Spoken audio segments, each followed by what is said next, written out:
오늘 이 저녁 시간 함께 읽을 하나님의 말씀 잠언 1장 22절에서 26절까지의 말씀입니다.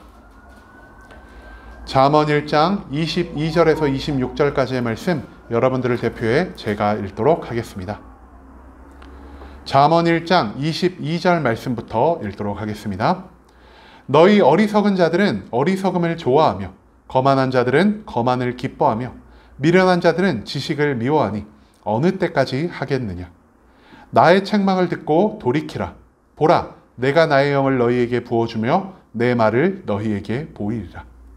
내가 불렀으나 너희가 듣기 싫어하였고 내가 손을 폈으나 돌아보는 자가 없었고 도리어 나의 모든 교훈을 멸시하며 나의 책망을 받지 아니하였은즉 너희가 재앙을 만날 때에 내가 웃을 것이며 너희에게 두려움이 임할 때에 내가 비웃으리라. 아멘. 이 시간 우리는 지혜롭지 않은 자라는 제목을 가지고 오늘 우리가 읽은 하나님의 말씀 함께 나누는 시간 갖도록 하겠습니다. 하나님이 알려주시는 지혜의 말씀, 그 잠언 첫 번째 장, 이 1장의 말씀을 가지고 우리가 세 번째 말씀을 나누는 것 같습니다. 오늘 우리가 함께 읽은 본문 가운데서 지혜자는 지혜 없이 살아가는 자들이 어떤 삶의 결말을 맞는지에 대해서 우리에게 알려주고 있습니다. 즉, 오늘 본문 가운데서 우리는 어떤 자가 하나님 보시기에 지혜 없는 자인지, 그리고 그 지혜 없는 자들이 결국 어떠한 삶의 결과를 맞이하게 될지를 함께 알아보는 시간 갖도록 하겠습니다. 먼저 오늘 본문의 22절 말씀에서 지혜자는 이렇게 기도하고 있습니다. 너희 어리석은 자들은 어리석음을 좋아하며 거만한 자들은 거만을 기뻐하며 미련한 자들은 지식을 미워하니 어느 때까지 하겠느냐라고 말이죠. 여기서 지혜자는요, 하나님이 지혜롭다고 여기지 않는 총 세 종류의 사람을 우리에게 알려주고 있습니다. 첫 번째가 어리석은 자고요, 두 번째가 거만한 자들, 세 번째가 바로 미련한 자들이란 것을 우리는 이 22절의 말씀 가운데서 발견할 수가 있습니다. 그런데요, 이 세 가지 어리석음과 거만함과 그리고 미련한 것이 성경에서 도대체 무엇을 의미하는지 우리는 그것을 온전히 알지 못하기 때문에 이 어리석음, 거만, 그리고 미련이라는 단어가 성경 속에서 어떻게 사용되는지를 먼저 알아보고자 합니다. 가장 먼저 어리석은 자입니다. 여러분, 어리석음을 하면 우리가 보통 떠올리는 게 무엇일까요? 지능이 조금 모자라거나 아니면은 일을 배우는 속도가 느리거나 무엇을 잘 못 외우는 사람들, 우리가 그러한 사람들을 보통 어리석은 자라고 표현하고 있지는 않으십니까? 그런데 하나님은요, 그렇게 똑똑하지 못하고 잘 배우거나 외우지 못하는 사람들을 어리석은 자라고 말씀하지 않으십니다. 성경이 말하는 어리석은 자는 무엇이냐? 이 세상에 있는 모든 것들을 믿는 마음을 가진 자가 바로 어리석은 자라는 사실을 우리가 기억할 수 있기를 소망합니다. 근데 여기서 우리가 한 가지 의문이 생기죠? 성경에서 믿는다는 것이 좋은 의미로 쓰이는 게 많을까요? 나쁜 의미로 쓰이는 게 많을까요? 좋은 의미로 쓰이는 게 훨씬 많지 않겠습니까? 그런데 왜 이 세상에 있는 모든 것들을 믿는 것을 하나님이 어리석다라고 여기는 것일까요? 여러분, 믿음이라는 것은요, 내가 온전히 믿을 만한 대상에 나의 믿음이 투영되었을 때 진정한 가치를 갖는 것입니다. 즉, 우리가 오직 하나님 한 분만을 바라며 하나님 한 분만을 믿으며 나아갈 때 나의 믿음이 가장 완전하여질 수 있다는 것이죠. 그런데 이 어리석은 사람들은요, 세상에 있는 모든 것들을 믿는 자입니다. 하나님도 믿고요, 하나님 외의 세상에 다른 신도 믿고요, 나의 힘과 능력도 믿고 내가 세상에서 받을 수 있는 수많은 도움을 같이 믿는 자들입니다. 즉, 어리석은 자란 어떤 자냐? 하나님만을 향한 한 마음을 가지고 있는 것이 아니라 하나님과 세상과 나 자신과 그 외의 수많은 것들을 향한 여러 가지 마음을 가지고 사는 자가 바로 이 어리석은 자라 할 수 있다는 것이죠. 그런데 하나님은 어떤 사람들을 위해 일하신다고 제가 여러분들께 여러 번 말씀드렸냐? 한 마음을 가진 자, 오직 하나님만을 바라보고 하나님만을 믿고 하나님만을 의지하는 자를 위해서 하나님이 그분의 자비를, 그분의 능력을 베푸신다는 것을 제가 이전에 시편 말씀을 하면서 여러분들께 몇 번이고 언급을 드렸던 것 같습니다. 그런 것처럼 하나님은 여러 마음을 가진 자를 위해 일하지 않으십니다. 즉, 그들은 하나님의 축복을, 하나님의 구원을 온전히 누릴 수 없게 된다는 것이죠. 한 가지의 대상을 믿는 것이 아니라 나의 믿음이 온 세상을 향하여 있기 때문에 하나님은 그 모든 것들을 믿는 자를 어리석은 자, 즉 지혜에서 멀어진 자라고 판단하고 계신다는 것입니다. 두 번째, 지혜 없는 자는 누구이냐? 바로 거만한 자들입니다. 여러분, 거만함의 뜻이 무엇일까요? 거만함은요, 내가 남에게 복종하기 싫어하는 태도를 가진 자를 성경에서는 거만함이라고 표현하고 있습니다. 즉, 내가 이 세상에서 가장 잘난 사람입니다. 내가 가장 잘나고 내가 제일 뛰어나기 때문에 내 주변에 있는 모든 사람들은 나의 말에 절대적으로 따라와야 되고, 내가 어떤 의견을 냈을 때 그 의견을 모두가 존중해야 하며 살아가야 한다는 마음을 가진 자가 바로 성경에 나오는 거만한 자들이라는 것이죠. 문제는 무엇이냐? 이 거만한 자들이요, 자기가 잘났다는 것을 사람들에게만 적용시키는 것이 아니라 하나님에게도 적용시킬 수가 있다는 것입니다. 하나님, 제가 몇 시에 어디에서 어떤 방법으로 이러한 일을 계획했으니까 하나님은 내가 원하는 대로 능력을 주기만 하세요. 하나님을 마치 나의 도구처럼 여기며 하나님이 나의 계획에 온전히 따라와야 된다라고 생각하는 이 거만한 마음을 가진 자를 하나님은 지혜 없는 자라고 판단하고 계신다는 것을 우리가 또한 이 22절의 말씀 가운데서 기억할 수 있기를 소망합니다. 마지막으로 지혜 없는 자는 누구이냐? 바로 미련한 자들입니다. 성경에서 말하는 미련은 무엇이냐? 성경에서 말하는 미련은요, 고집이 센 사람들을 의미하고 있습니다. 고집이 세기 때문에요, 내가 인정한 것이 아닌 것은 받아들이거나 믿으려 하지 않습니다. 반대로 내가 인정한 것은요, 내 주변의 사람들이 모두 잘못되었다 생각하더라도 내가 그 믿음을, 그 고집을 끝까지 꺾지 않고 살아가는 자가 바로 이 미련한 자라는 것을 성경이 말하고 있다는 것이죠. 미련한 자가 왜 하나님의 지혜에서 벗어난 자냐? 이 사람들은요, 하나님의 말씀을 읽을 때도 나의 판단의 기준으로 이 모든 말씀을 분별한다는 것입니다. 내 귀에 좋게 들리는 말씀, 즉 하나님이 예비하신 축복이나 약속이나 병 고침의 말씀은 내가 누구보다 간절히 열심히 믿고 살아가지만, 그 반대로 하나님을 믿지 않으면 하나님의 심판이 내려진다거나 아니면 우리가 죄에서 멀어진 삶을 살아야 한다는 이런 내 귀에 좋게 들리지 않는 말씀은 무조건 무시하며 살아가는 자들이 바로 이 미련한 자들이라고 성경은 표현하고 있다는 것입니다. 이 미련한 자들은요, 하나님의 말씀을 믿는 자입니다. 하지만 하나님의 말씀을 절반밖에 믿지 않는 자들이기 때문에 그들은 그 말씀을 통해 자기의 삶을 온전히 변화시켜 갈 수 없는 자가 되었기 때문에 하나님은 이 미련한 자들 또한 지혜 없는 자라 말하고 있다는 것을 우리가 기억할 수 있기를 소망합니다.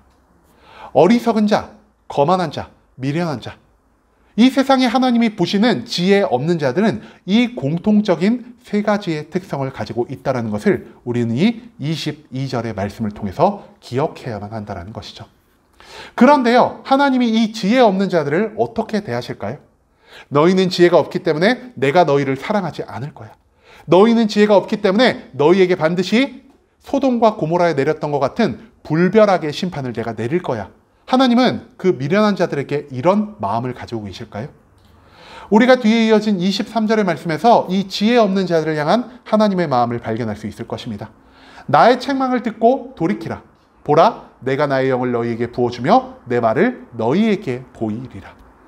하나님이 이 지혜 없는 자들에게 무엇을 하고 있죠? 지혜 없는 자들을 설득하고 제발 한 번만 하나님의 음성을 온전히 들을 것을 요청하고 있습니다. 지혜 없는 사람들을 하나님은 즉각 심판하시는 분이 아니십니다. 하나님은 여전히 그들을 사랑하고 계시고요, 그들이 어리석음의 삶으로 나아가는 것들을 굉장히 안타까워하고 계십니다. 그렇기 때문에 하나님은 자신의 사랑을 바탕으로 그들에게 계속적으로 하나님의 지혜를 알려주고자 하시고, 그들에게 사랑의 마음으로 하나님의 모든 지혜를 통해 그들의 삶을 설득하여 그들을 돌이키고 그들이 다시 하나님의 지혜 안에 살아갈 것을 계속해서 요청하고 계신다는 것을 우리가 이 23절의 말씀을 통해서 발견할 수가 있다는 것이죠. 하나님이 이처럼 사랑의 마음을 가지고 그들을 계속해서 설득하고 계십니다. 하나님이 변치 않는 사랑의 마음을 가지고 그들에게 계속해서 지혜를 알려주고자 하십니다. 하지만 이 지혜 없는 자들은 하나님의 이 거듭된 설득에, 거듭된 사랑에 어떤 반응을 할까요? 우리가 24절과 25절의 말씀 가운데서 이 지혜 없는 자들의 반응을 찾아볼 수 있는데요. 내가 불렀으나 너희가 듣기 싫어하였고 내가 손을 폈으나 돌아보는 자가 없었고 도리어 나의 모든 교훈을 멸시하며 나의 책망을 받지 아니하였은즉. 지혜 없는 자들은요, 하나님의 거듭된 설득에도, 지혜의 삶으로의 거듭된 초청에도 하나님의 모든 지혜의 말씀을 거절하고 무시하며 살아가는 자들입니다. 그뿐 아닙니다. 그들은 하나님의 지혜를 따르며 살아가는 자들, 즉 그 지혜 있는 자들을 멸시하고 오히려 하나님에게 손가락질하며 하나님을 어리석다라고 여기며 살아가는 악한 모습을 하나님 앞에 보이고 있다는 것을 우리가 이 본문의 24절 그리고 25절의 말씀 가운데서 찾아볼 수 있다는 것이죠. 지혜 없는 자들은요, 자기가 지혜 없는 자라는 것을 인정하지 않고 있습니다. 하나님이 보시기에 그토록 지혜 없는 자들도요, 자기 자신에게는 스스로가 지혜 있는 자다라고 생각하며 살아갈 때가 너무나 많다라는 것을 우리는 이 본문 말씀 가운데서 발견할 수 있다는 것이죠. 그렇다면은 그 지혜 없는 자들이 결국 하나님께 무엇을 받게 될까요? 26절에서 하나님은 이렇게 말씀하십니다. 너희가 재앙을 만날 때에 내가 웃을 것이며 너희에게 두려움이 임할 때에 내가 비웃으리로다라고 말입니다. 계속된 사랑의 마음을 가지고 그들을 설득하며 그들을 돌이켜 지혜의 삶으로 초청을 하시던 하나님도요, 그들이 계속해서 돌이키지 않고 하나님의 지혜의 말씀을 무시하며 하나님의 지혜를 오히려 손가락질하며 멸시하는 삶을 살아갈 때 하나님은 더 이상 그들을 설득하기를 포기하신다는 겁니다. 하나님은 더 이상 그들을 설득하시는 것이 아니라 그들에게 재앙을 내려주시고요, 그 재앙 가운데서 그들이 두려움에 떨게 하십니다. 그 재앙과 두려움 가운데서 이 지혜 없는 자들이 나의 고통과 괴로움 속에서 한 가지를 배울 수 있게 된다는 것이죠. 내가 그동안 나 스스로를 지혜자로 알고 살아왔지만 내가 여태껏 지혜라고 여겼던 것이 하나님 앞에서 참된 지혜가 아니었구나. 나는 하나님이 보시기에 지혜 없는 자였구나라는 것을 이 세상의 모든 사람들은 이 재앙과 두려움을 통해서만 깨달을 수 있게 되기 때문에 하나님은 그들이 재앙 가운데, 그들이 괴로움 가운데 몸부림치고 있을 때 그들을 즉시 구원하시는 것이 아니라 그들이 깨달음을 얻을 때까지 그들을 비웃으시며 잠잠히 지켜보시만 할 것이라는 것을 우리는 이 26절의 말씀을 통해서 발견할 수 있을 것입니다. 지혜 없는 자들의 삶의 끝은 결국 하나님의 심판, 하나님의 징계, 그리고 고통과 절망으로밖에 남지 않을 것이라는 사실을 우리가 오늘 본문 말씀 가운데서 발견할 수 있게 되기를 소망합니다.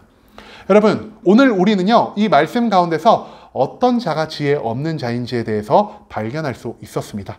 지혜 없는 자 어떤 자이냐? 하나님을 믿지만 하나님 외에도 수많은 것들을 믿고 살아가는 그 어리석음을 가진 자. 두 번째로, 내가 이 세상에서 가장 뛰어나다라고 생각하면서 하나님조차 나의 도구로 사용하려는 그 거만함을 가진 자.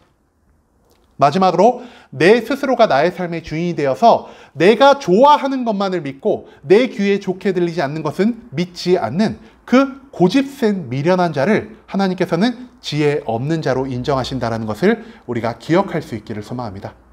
지금 우리의 삶 가운데서 이 세 가지의 모습 중 한 가지라도 우리가 갖고 있는다면 우리 또한 하나님의 심판을 향해, 하나님이 예비하신 재앙을 향해 한 발짝 한 발짝을 내딛어가는 그런 어리석음이 될 수 있다는 것을 우리가 또한 오늘 말씀 가운데서 발견할 수 있게 되기를 소망합니다.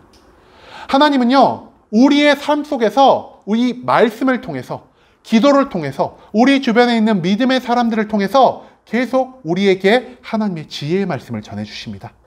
너희가 어리석음을 버려야 한다라고 말이죠. 너희가 거만함을 버려야 한다라고 말이죠. 너희가 너희의 모든 미련함을 내려놓아야 한다라는 이 성경 속에서의, 기도 가운데서의 내 주변 사람들에 대해서 내가 들을 수 있는 모든 하나님의 음성을 우리가 이제는 귀 기울이며 나아갈 수 있기를 소망합니다. 내가 이 모든 것들을 귀 기울이지 않는다면 결국 나에게 예비된 것은 무엇이냐? 아까 우리가 마지막 말씀에서 본 것처럼 하나님의 재앙, 하나님의 심판, 나의 두려움과 고통이라는 사실을 우리가 잊지 않을 수 있기를 소망합니다. 좋은 말로 우리에게 설득했을 때, 좋은 말로 우리에게 요청했을 때 내가 그래도 계속 그 말을 듣지 않는다면 하나님은 재앙과 심판이라는 극단적인 방법을 통해서라도 나를 돌이키시기를 원하시는 그런 지혜의 하나님이라는 사실을 우리가 오늘 말씀 가운데서 반드시 기억해야만 할 것입니다. 여러분, 말씀드렸듯이 지혜가 없는 자의 삶은 결국 심판과 멸망으로 향하는 삶일 것입니다.